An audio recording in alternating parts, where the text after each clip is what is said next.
Welcome again to the Message Talk Show. We are back. Today is Thursday, 11 o'clock, and we're tuned in for a great show today. We're talking about how to position yourself, how to make positive moves in your life. See, I got the title wrong just then. How to make positive moves in your life. Sometimes you see some people and you think they've got it all together. You look at the end result and you're thinking, I want some of that. But you don't know what they've been through. You don't know the challenges that they face to get to where they are. And because you're looking at the end result, you make the wrong judgment. So today we're talking about how to make positive moves in your life. Because the moves get you to where you want to go. The moves, the steps that you take, or the steps that you don't take. So how to make positive moves in your life. That's what we're talking about today.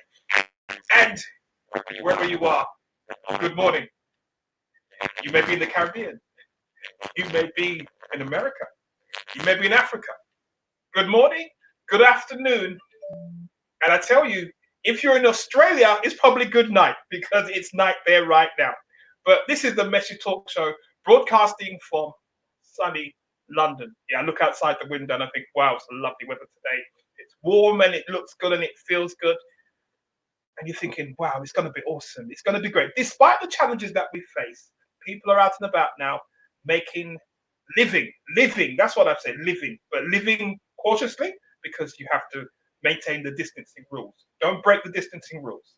So today we're talking about how to make positive moves in your life. And, there's always a hiccup, but hey, despite hiccups, we've got to go. We've got to get this show together. And so let me say one thing today. What have you done for the past week that you can look back and think, I've done something positive with my life? What have you done? Look back in the past week. Answer the question, what have you done in the past week that you think is positive? I've made a contribution. What have you done? Think about it. Every day you wake up and you do things. Every day you get up and you perform a routine. And you're supposed to live every day of your life. And every day that you get up, you're living. But sometimes you put things off and you delay doing things because at that moment in time, you probably don't feel like doing it. You don't feel like making it happen. And because you don't feel it, it becomes an issue. It becomes an issue. And therefore, it's no longer an action that you take. So what have you done in the past week that you can say has been made a positive contribution to your life and to the lives of others? What have you done? Let me pause for a second. I know I'm dropped out of my normal routine, but think about it. What have you done? Because you've got to think about your life, about where you want to go, where you want to do with it. There's no remake of this life. There's no rerun. Do you realize that? There is no rerun. Whatever you're doing right now is live. When I do the broadcast each week and I go back and I listen, and it's recorded on YouTube as well. So there's always the replay. So you go back and you rewatch what's happened, and I can go and edit the videos, edit the podcast before I push it out. But do you realize there's no editing mode in your life? Every day, every action you take is real, it's positive. And so you have to think about what you're doing. How is it enhancing your life or making things better for you? So, okay, everything looks positive now. So before I bring on my wonderful guest today, let's just jump into the script. Welcome to the Message Talk Show, broadcasting from London. We believe that passionate, mission-centered individuals bring change. We work with educators, content creators, speakers, consultants to go from, wait for it, unknown to unforgettable. Did you get that? Go from unknown to unforgettable by crafting your message and getting your message out. So if you're a small business owner, if you're an entrepreneur just starting out, if you're someone who's just putting your ideas together, connect with us. Let's help you get that message out. Let's help you broadcast that across the world. Let's help you craft your best talk. And we broadcast on Thursdays, 11 o'clock. Every Thursday, 11 o'clock, without fail. We're here. Whether you come or not, we're here. So here's what I want you to do for me right now. Here's what I want you to do for me right now. I want you to press the share button. Find the share button and press that share button. Okay? Press that share button right now. Okay, so without further ado, I'm going to bring on someone special today. A guest I have in the house today, coming all the way. This guest is international yet again. You know, we're going places, you know. We've got another international person again who's going to be talking with us. So before we go, let's get her to say hi, Sonia. Sonia. Hi. How do you do? How are you? Fine, we're doing well. We're doing well today. Have you got an earpiece? You got an earpiece? So we have Sonia in the house today, and she's being her best self. But before she talks to us today, let's get you to think about this: how to make positive moves. Right, a positive frame of mind happens because of the action you decide to take in your life. A positive frame of mind happens because of the action that you decide to take in your life. When you make that decision, here's what happens. When you decide, you cut off all other options. When you cut off all other options, it means that you have a single focus because you've made a decision. You've made a decision. You cut off and you've made a single focus. And you've made that decision in this particular direction.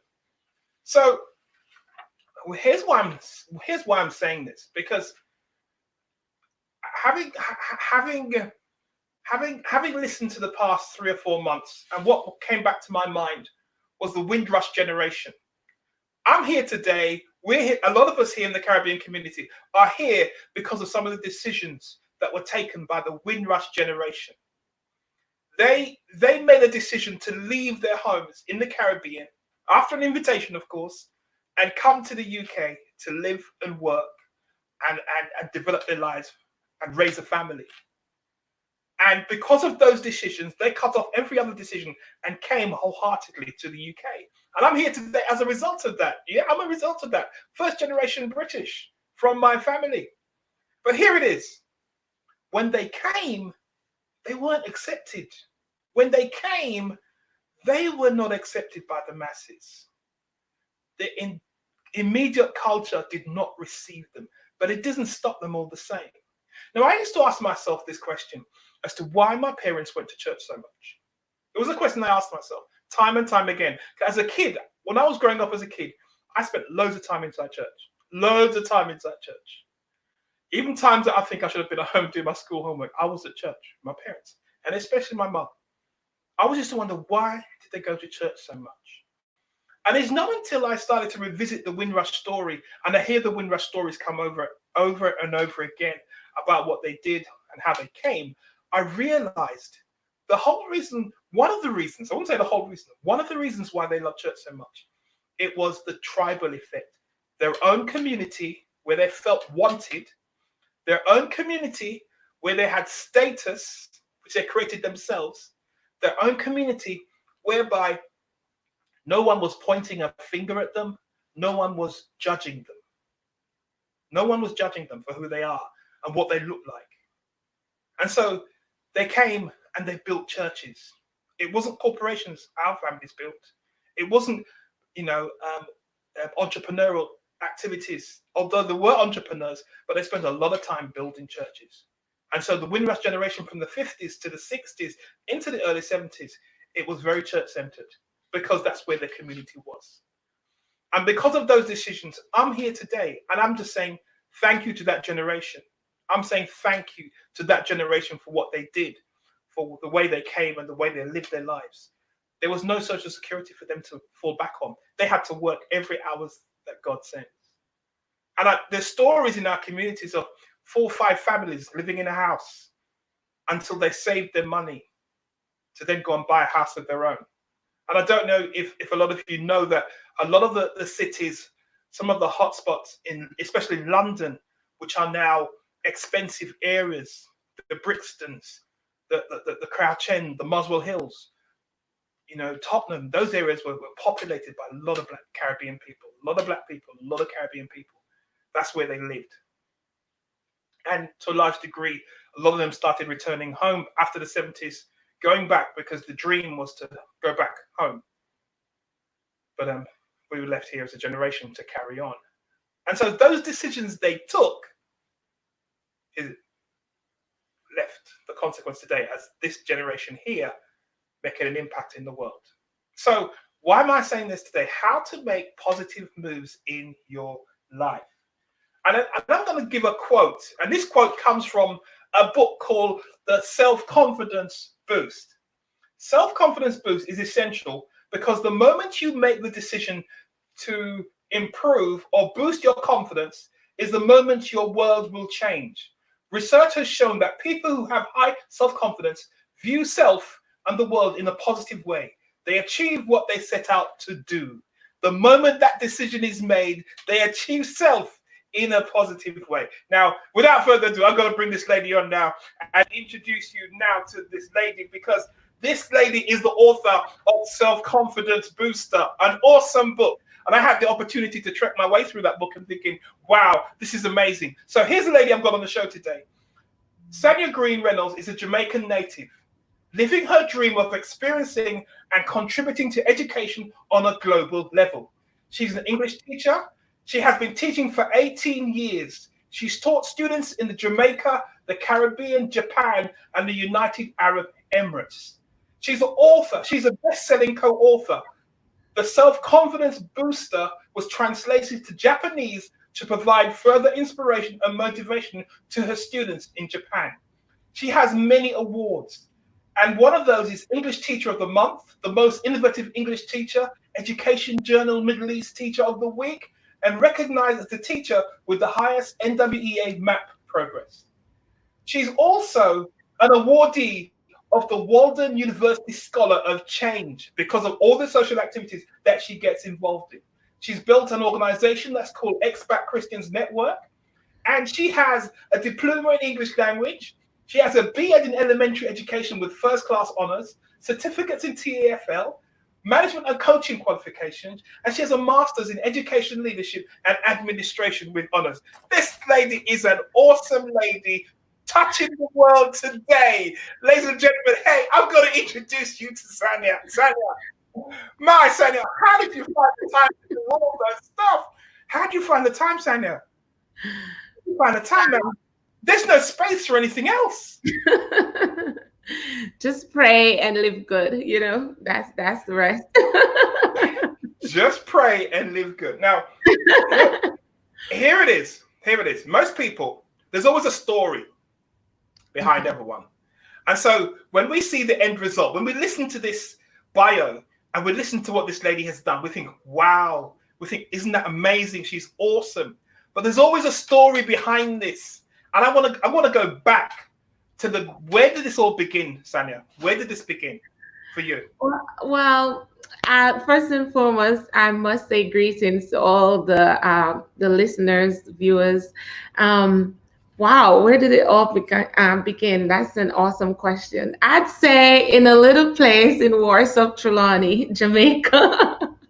That's where I was born. That's where I was thought about. And so I give thanks to be here all across the world right now doing awesome things. But, I clearly remember my childhood, as a little girl who grew up, who was born in Warsaw, Trelawney, Jamaica, a very rural town to this very day.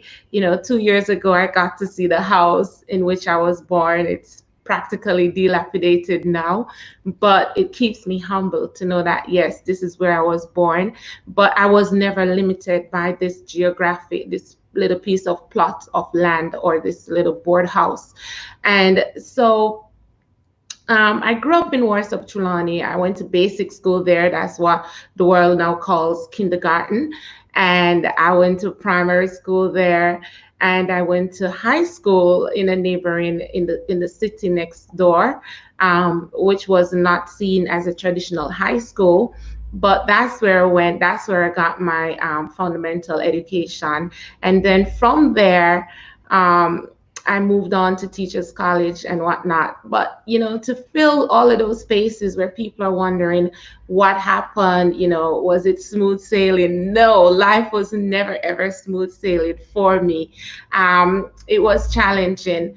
I had to, you know, when I was 2.5 years old, 2 years, 3 months, let's put it that way to be specific, I was left with my grandmother, and my grandmother passed recently, was just buried last weekend. Um, and I grew up with her. So right there in the midst of things, my reality was very different from a lot of people who would have grown up with their mom or with their dad, or with both of them living together.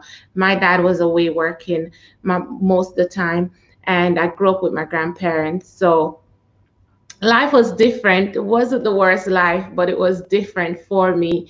And when I think about my classmates and a lot of other kids that I really liked, they had their parents or at least one of their parents at home. My situation was different. But then and there, I made a decision that my life was going to be different from my parents. And so that's where it all began. That's where the whole But okay, thinking began. okay, but let me stop you there, Sandy, because you said you made a decision. Now we're talking about early early teens here. You said Hmm. you made a decision that your life was Uh-huh. going to be different. Uh-huh. What prompted that decision? What prompted that decision? Well, as I said, my life was different from the others around me. I would get laughed at school for how my hair looked, for example. My hair wasn't neatly combed like most of the kids in my class whose moms would have combed their hair. Because, I don't know, for those in the Caribbean who are listening or from Caribbean diaspora, they would know about granny plaits. Those aren't the cutest hairstyle to wear to school. And let me tell you, little kids are something else. They can be vicious, and they can be very, they can tease you to tears. And so I remember those moments. I remember moments when I wanted to go on school trips, but my grandmother thought that she was not going to send me on a school trip. Whereas, a lot of my classmates, their parents, younger parents, who were more open to that kind of lifestyle, they were more like, okay, I'm going to send my kids on school trip, or I'm going to let my kids take part in extra activities at school. Whereas my grandmother was more of protection mode. You're going to school and you're coming straight home. And I can understand her thinking Wow. behind that, but it was different. And so I felt like, what, I don't want my kids to grow like this. Not that I don't love you, grandma, not that I don't love what you're doing with me, but I do understand your heightened sense of security, but I would want my kids to be able to enjoy life more and have a more holistic experience. So you made a decision that your life wasn't going to be like your grandma's, but then you decided to go to teachers college. Why Yeah. teaching? Why teaching? All right, so let me pull back a little bit before even going to teachers college. When I was before I turned 18, I ended up having a daughter. I decided to break free from all the high level security that my grandparents put up around me, and I went on my own. High level security. My God. I grew up in my grandparents. My grandmother was very spiritual. Grew up in the church, everything, but there just came a point in my life where I just felt a little bit rebellious. Because I couldn't go here, I couldn't go there, I couldn't go anywhere. And then the moment I tried to slip out, I really got myself into the deep end. I got myself into trouble. And so the moment I got pregnant with my daughter, that's when, if I had said before that I decided that my life that my kids' life was going to be like mine, that's when I knew for sure that I had to do something to make sure that my children's life looked different from mine. And, at that time, I wanted to become a police officer. That's what I wanted to do initially. Okay. Yeah, I wanted to be in law enforcement. I had a plan, and my plan was just because of funding and it being easier, and I would easily get into law enforcement because I was smart. I was a bright person. Still, I'm a bright person. I was like, I was Yeah, like, I was gonna pull you on that one here. I was smart. I was gonna pull you on I that, was but like, you corrected it. I was like, you know what? This should be easy. I'm going to do this. But by the time I left high school and was supposed to go in law enforcement, I went to do it and I was too young for it. I was 17 at the time I left high school. And then they wouldn't have take you into the force at 17. You had to be 18 unless you were involved in cadet. And this was information I didn't know in high school. And so by the time I was there, turned around 2 times, got pregnant. And then at 18, I'm like, what? I'm pregnant with a child. I can't afford for my child to come and live the same life that I lived growing up, not having my parents there. And so Teachers College was the next thing for me. And I went to Teachers College because it was the next easiest thing, to be honest with you. I had all the requirements, and at least I could try my best to scrape the funds that I needed together. Because there wasn't a situation where, I was planned for in a way to say, okay, this is the money you're going to use to go to college, or this plans we Could, have for you. None couldn't of you that. apply for a grant or a loan? Well, you could get like 20% of your fees being, I think 30% being paid. And so that's how I ended up through the 3 years of Teachers College. I did the community work and get the 30% of my fees being paid.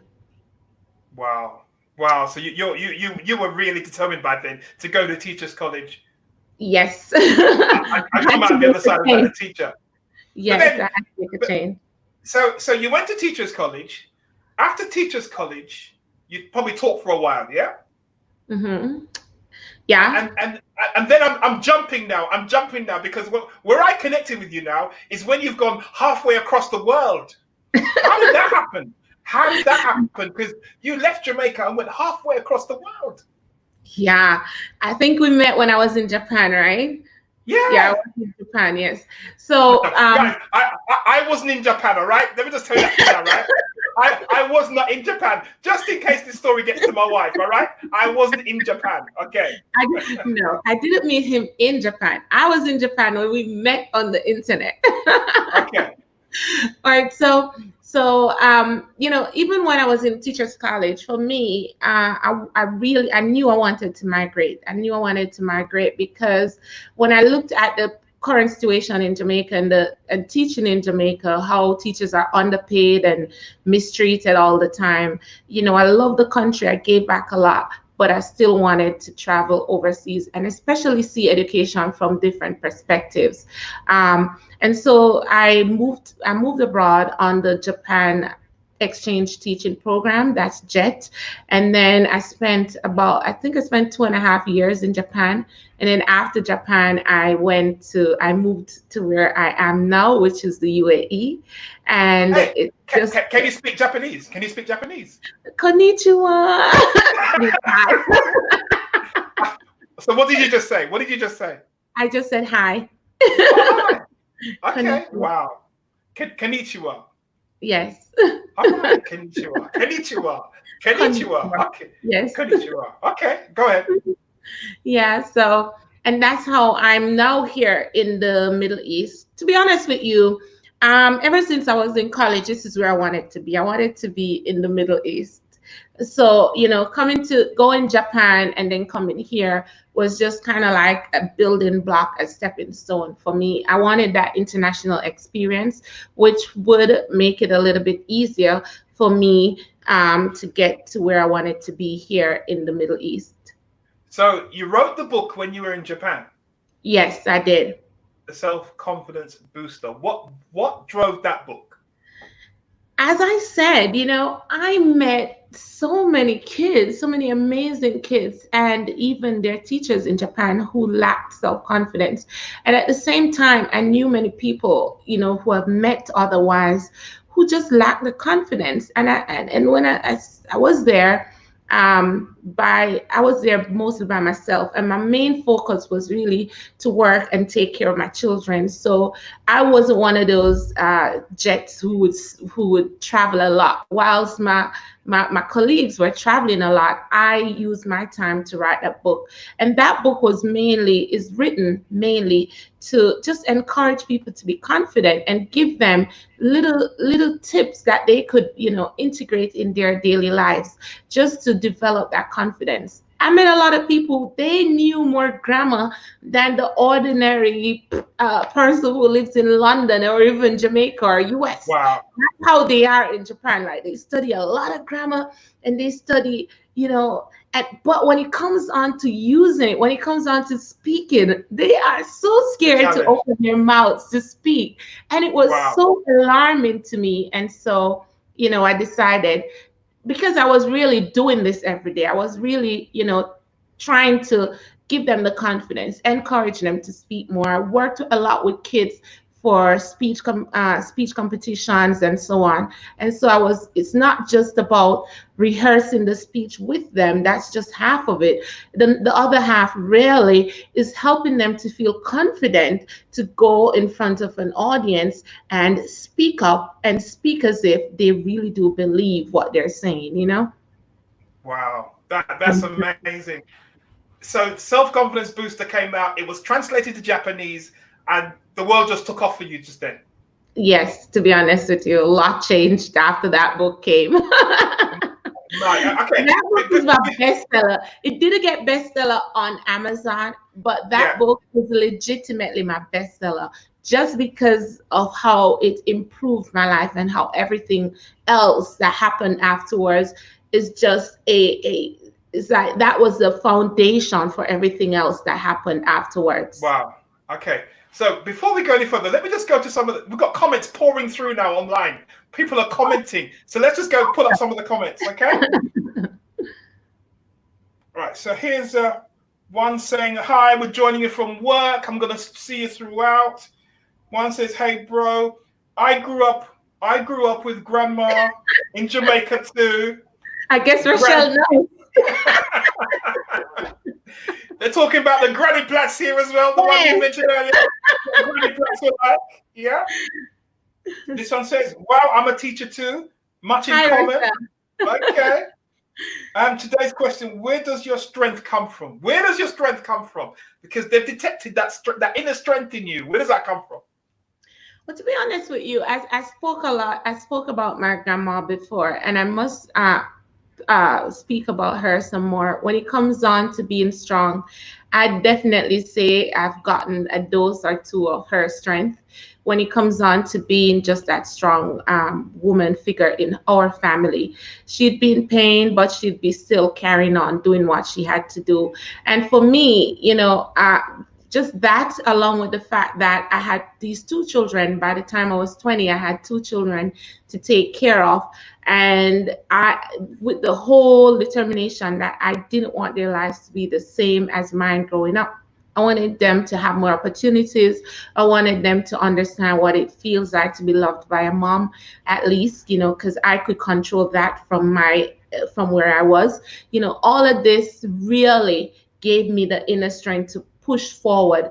And moreover, at some point right around 2022, I really gave my life to the Lord. So that, and just the fact that I wanted so much to be different, I wanted to be greater, I wanted to be the abundant person that I read about in the Bible, and that I'm supposed to be transformed to be. So all of that made me into this power ball, if you would put it that way, because Wow. yeah. Well, this throws me into because this one just came up from Bola. Bola says, "My faith," and I was going to ask you that.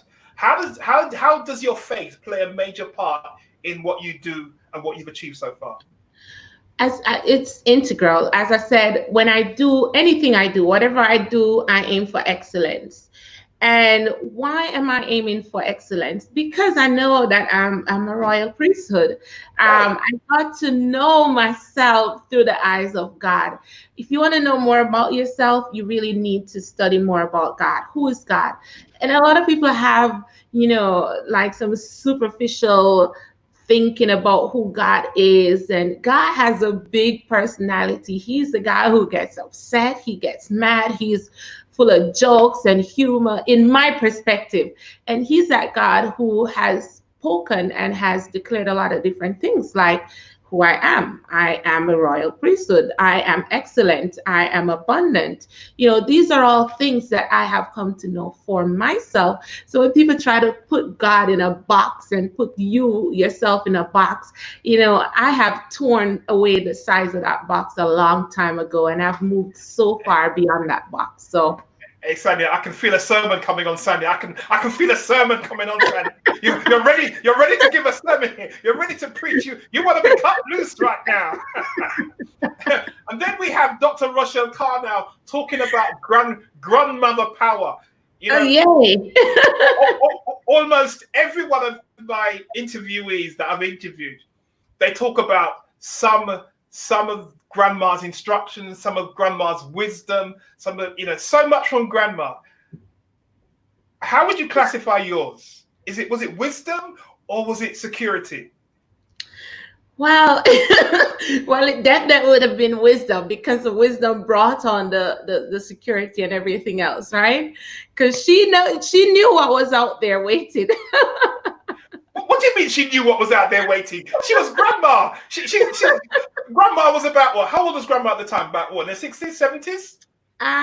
She must have. Well, yeah, her 70s, In the definitely her. 70s. So, Yeah. so grandma had lived 70 years. That was the Mhm. old days. That was the old days, man. So what do you mean that she knew what was ahead? What do you mean by that? She knew. Like, I mean, even though, I'm laughing because of my tribute. I said that, I felt like she was unreasonable and miserable. And she always said, I asked him, Mama, why? How pig asked him, Mama, why our mouth so long? And him said, and she said, I come, you will see. Yes. Hey, no. Come on, come And on. here I am. And here Sonny, I am right Sonny, here at this time. you've got to slow that down. Sonny, you've got to slow that down. You were just speaking Jamaican dialect just then, yeah? Okay. And not everyone understood what you were saying. You were Okay. speaking patois. Give you So come with the that English again. version of the Jamaican dialect. Pig Yeah. asked the mother, why is her mouth so long? And the mother replied, saying, you're now growing up. You're growing up. You will see one day. Okay. Technically. So say the saying now. So say what it is now in Jamaican patois. So pig asked him, Mama, why are mouth so long? And she said, I come, you see? Pig asking mama why your mouth so long. I come, you will see. Yes. Wow. Okay. So, That's amazing. and this spoke to a lot of the wisdom. As I said, I felt like she was unreasonable. And by the way, I grew up with my father's mother, and my father has a big sister as well. So, these two women. So of course, my grandmother raised her daughter. She would have had some of the same wisdom. So just being under the tutelage of these two was just so impactful for me when it comes on to wisdom. So a lot of decisions I've made, even though I've slipped up and I've messed up along the way, I've come to realize that even when you make mistakes, you've got to make some tough life decisions, and you have to stand by your decisions even when they don't go so well. So for me, even using that, I can say that you know there are cases where my children think I'm unreasonable, and they think I'm miserable, and they think I'm probably the worst. But at some point they would have gotten to the place where they understand that, hey, this my mom had to make these decisions because she could see beyond, what we are seeing as children. And that's just what it is. So would you say that your kids are now thinking that it's high security around them now? Huh? I've loosened the reins a little bit, just a little bit, but they know. You've loosened the reins. Okay. Yes, just a little bit. Before we ask your next question, let's just go to our sponsor. Let's just drop in a word from our sponsor at the moment. You are listening to the Message Talk Show and Podcast. Do you believe you have something to share? Do you believe you have something to contribute? Do you have a story to tell the world, to share with your community? Gandhi said, man often becomes what he believes himself to be. If you think you can, you can. If you think you can't, you can't. So join us on the Message Talk Show and Podcast with host Alex Gordon.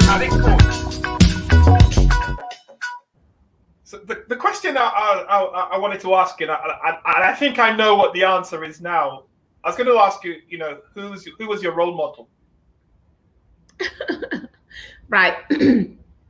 Already, as I told you, these two ladies. But to be honest with you, my grandmother was always there. But more when it comes on to role model or looking at the person who stepped out and made a life of her own, that definitely was my aunt. She was the first role model I've had. It's not that I haven't had others, but she was definitely the first. And I was thinking about that even a few days ago. I was thinking that, wow, she really was the first woman that I really sat back and said, I would really like to be like my aunt one day. She had her children very young as well. She had to step out, make some tough decisions. But then I could see where she went abroad, she made a life, and she was able to give back to the community in her own way, which is, I think, is very different from what I do now.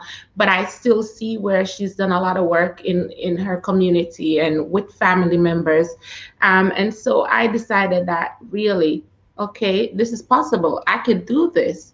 And so I have looked up to my aunt ever since, and even on to this very day, she plays a very important role in my life. And that's just one of my role models. So do you see yourself as a role model now? Oh, definitely. Been told so many different times, and it's just an honor to know that at least I'm walking in the right direction where someone could look at me and get some strength or just some inspiration from me or from my life. So I find that that makes me feel humble, and it also makes me feel appreciative and makes me feel on days, because believe me, there are days right now where there are people out there who try to still tear you down, and that's just the unfortunate thing about humanity.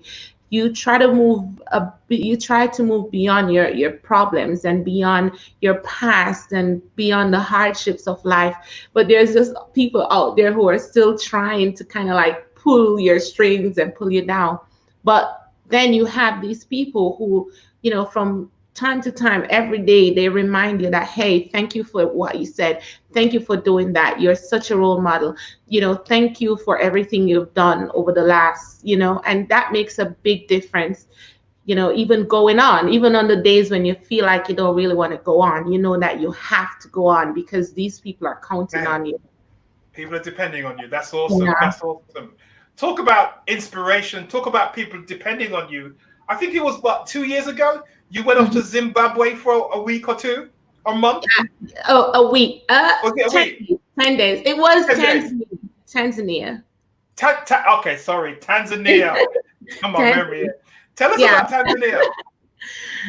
You know what? The most amazing thing that happened, I'm going to share a low spot and I'm going to take you somewhere with this. For about 2 weeks, as it approached to summer holiday, then I couldn't sleep. I really couldn't sleep. I had a hard time sleeping. It was like Lord was tugging at my spirit, just telling me that there's this thing that I needed to do. At the time, my children weren't even living with me. And, I think it's 3 years now because that happened in 2017. My children weren't living with me at the time. I wanted to go to Jamaica for the summer just to be with the kids. I couldn't go back to Jamaica for the summer because I think I'd gone there for the spring break. And so my spirit, it was just tugging at me. And I had to just yield. And in yielding, everything became clear. Everything fell into place as to where I should go, what I should do. And I was really called, sent on a mission to a little community in Tanzania called Arusha. And I was sent to this place, and this little village school was there. This little hut, basically a little hut that is schooling over 50 kids. They barely had space to move. They barely had any form of resources. But here I am, all the way here in Dubai at the time. God placed it on my heart to buy these resources, take there and go there and spend some time with the kids. And I'm telling you, at the end of the day, this guy who runs the school is a Christian guy. And please understand that this school is situated in a Muslim community.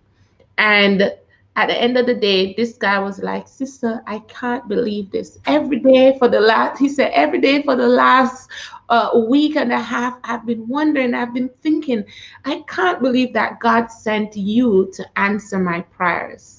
That's what he said to me. He couldn't believe that God sent me to answer his prayers.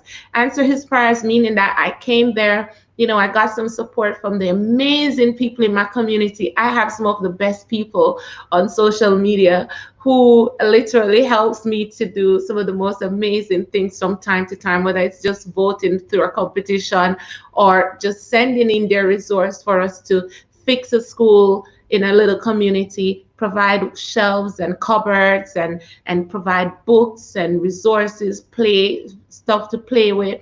It was just amazing. And you know what? At the end of the day, I felt so blessed to know that, because of obedience, I was able to literally answer somebody else's Okay, prayers. let me tap that a bit. He said that he was praying, yeah, and you came to answer his prayers, but you also said that you felt something was telling you, you felt a tug in you, something was guiding your consciousness about doing this trip. Yep. It wasn't like I went with a group. It wasn't like someone pulled us together and said, "Let's go on a mission." No, it was a solo mission. I'm telling you. It was a solo Wow. mission. And you can ask my husband. He was like, this thing was so strange to me. I was like, and you know what? One of the worst part of it is, I had people, I had backlashes because, as I told you, my kids were in Jamaica, and Mm. I could not go to Jamaica at the time. I was putting everything in the place to really move my kids back here with me, and at the time, I really couldn't afford to go to Jamaica for a second time within a year. But there, you had people bashing me, saying, "Oh, you're going to see about other people's children, Hey. going to children." Yeah, Yes. and so I could have caved under that little Wow. negativity, or I could just decide to, go with everything inside of me, knowing that God spoke to me. And that's why it's so important for us to know God for ourselves. You know that? It's And, uh, so let, important. let me drop into the middle of that right now. So, all the moves that you've made in your life, all the positive moves that you've made in your life, what would you say has been the guiding influence or the guiding guidance that you've had? Where has it come from? I definitely say this. I believe in the spirit. I would definitely say I believe in the spirit. I would definitely say, before I believed in the spirit, I would say intuition, which I now know that it was the spirit which was still guiding me. Because from time to time we're faced with so many different decisions, and it's so easy for us to follow our friends, our peers. But for me, I find that I don't necessarily do that if that's not where the spirit is leading me. I have made a lot of controversial decisions that many people won't understand right now, but in the end they'll see. And usually when I do make these decisions, they do work out for good. And so I firmly believe that all things work together for good to them that love the Lord and keep his commandment, because of all the times when I've definitely just zoned in and Wow. listened to my heart and followed the spirit's leading. All things work together for good. Awesome. All things work together for good. The good things, the bad things, the negative things, but it all comes together in the end. Yes. So, Here's a and that's just a nugget, just for someone who, it's not my original, but it's just a reminder, just for someone who might have slipped up along the way. Just don't lay down there. Don't stay down there. Just get up and keep moving. Because guess what? The most amazing thing is God can use when He uses us, He uses our flaws, He uses our faults, and He taps into them all and helps us to create our message and makes us into the powerhouses that we really are called to be, which is normally not just for ourselves, but to bless other people, you know? I got a question that came up, and the question was, how would you help young girls today? How would you help young girls today? One of the most amazing things I have done over the past couple of years is by really, working a lot on mindset. Because when I think about it, I realize that that transformed mind that the Bible talks about, it's for real, and it's something that I feel like a lot of people take for granted. But don't you take it for granted until you start working with people and you realize that changing the mindset is so difficult that a lot of people thwart their own success because they refuse to do the mindset work that they need to do to move from the place where they're at to the place that they're meant to be. And so I've done a lot of mindset work with young girls and young people in general, because once you can change your mindset, your whole life will change. That's where the change begins. I could take 100 young girls right now who have been pregnant and looking for a change, and put them in a high-end facility and want to train them for a job market. And if they don't change their mindset, if they don't believe that they can break the cycle of abuse that's on them, if they don't believe that they can change, just their whole circumstance of not having the support that they need, or not having the life that they need, if they don't believe that in their minds, I'm promising you, they'll never ever go far. And that's why, helping young girls by helping them to change their mindset is super important for me. And so over the years, I've had mindset reset programs. I have shared my book with them. I have done, community projects, community work through organizations that I'm involved in. And I really do intend on doing much more of that today through empowerment and through mindset change, really.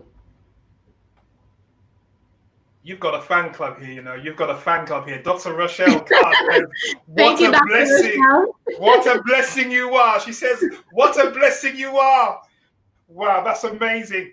Sadia, I've always said this, when you interview a black person, so when you interview black people, Caribbean, Nigerian, or whatever, they always have a lot to say.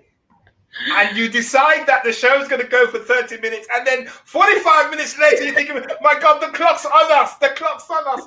But in summarizing this today, in summarizing everything that you've said and done about the positive moves, is there a let me not say a word, because you're going to turn it into a sentence, all right? So is there a sentence that you'd like to say to the masses out there that's listening to this show, that will be listening to this replay, that will be listening to the podcast, that will be listening on YouTube? Is there a sentence that you'd like to say?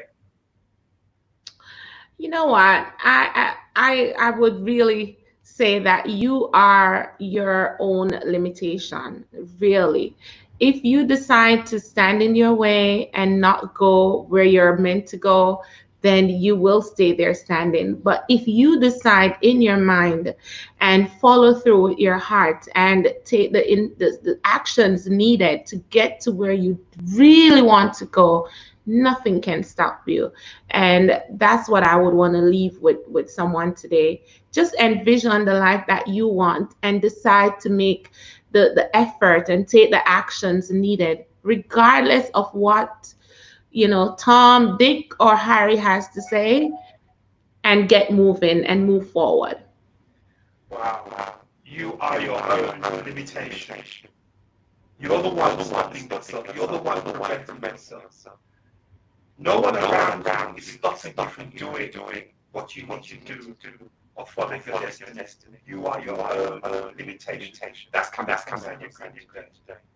Ladies and gentlemen, thank you for listening to us today. Thank you for tuning into the show. And I believe that everybody must have a message. And you've listened to this today. We met on 10. And all she was doing to get to Tanzania. She was going to Tanzania. And you know, for her to go to Tanzania. And then when she arrived in Tanzania, the school said that he's praying for help. And she was the help that was requisitioned from halfway across the world to go to Tanzania to provide support. What am I saying? You are your own limitation. Sometimes there are things that are pressing you. There are things that are in your spirit. You're being spoken to, and you're ignoring it because you think it's too big. I can't do it. I can't do it now. Let's put it aside. Well, Samuel Green is saying to you that you are your own limitation. And if you take the steps that are necessary, if you listen carefully and take the steps, then you will fulfill your destiny. Oh, that's awesome. Daniel, man, this has been great talking to you today. And you said you have an event coming up. So let's just promote the event. Okay, everyone, if you are not busy this weekend on Sunday, as a matter of fact, if you're having a Life Envisioned workshop, you shouldn't be busy, because this is an amazing opportunity for you to come and put your vision into perspective. I've been doing vision boards for the past 5 to 6 years now, and I have been doing them differently from the mass. And so we've had a 2-part series. We've done a part on the 11th of July, and we're doing the second part on Sunday the 26th. I'm just inviting you to join. The greatest thing about this is that all proceeds from this goes straight to our Expat Christian Network community, which is a social entrepreneurship business project that I have going on now, where we put back all our resources in the community to help people who might be needing food or medicine or any such assistance, especially back to school coming up. So join us for Life Envisioned on Sunday, July the 26th. If you want to reach out to get your ticket, you can go to Expat Christians. PayPal.me/Expat Christians. Yes, that's how you can get one of the tickets. I'll drop details inside the comments box when the phone finishes, so they'll get the details and they'll get the links. All right? Yes, awesome. Thank you. So people can make contact with you. You can get contact. Now, what she didn't tell you is that she's also a publisher as well. So she runs Lit Publishing. So there's a website, there's an email address, and you can make contact with her on Facebook as well. Sanya, thank you so much for tuning in today, for connecting with us. And there is no doubt that the message that you've given today, the positive moves that you've spoken about, has touched someone's life today outside of our reach. Okay? Because we believe everything we do is ordained. We don't believe everything happens by mistakes. There's no mistake. Things happen, and as you said, all things work together for good. So Amen. Don't disappear now. As we come to the end of the show, don't disappear now. And let me just give a word from the... You are listening to the Message Talk Show and Podcast. Do you believe you have something to share? Do you believe you have something to contribute? Do you have a story to tell the world, to share with your community? Gandhi said, man often becomes what he believes himself to be. If you think you can, you can. If you think you can't, you can't. So join us on the Message Talk Show and Podcast with host Alex Gordon. And there it is, guys. We end the day. We finish. Thank you so much for tuning in. Get the replay. Share this with your friends. Those who couldn't attend, share it because there's a replay. And tune in to next week, Thursday, 11 o'clock for the Message Talk Show with Alex Gordon. Thank you. Say goodbye, Sonia. Thank you. Thank you for having me. It was amazing.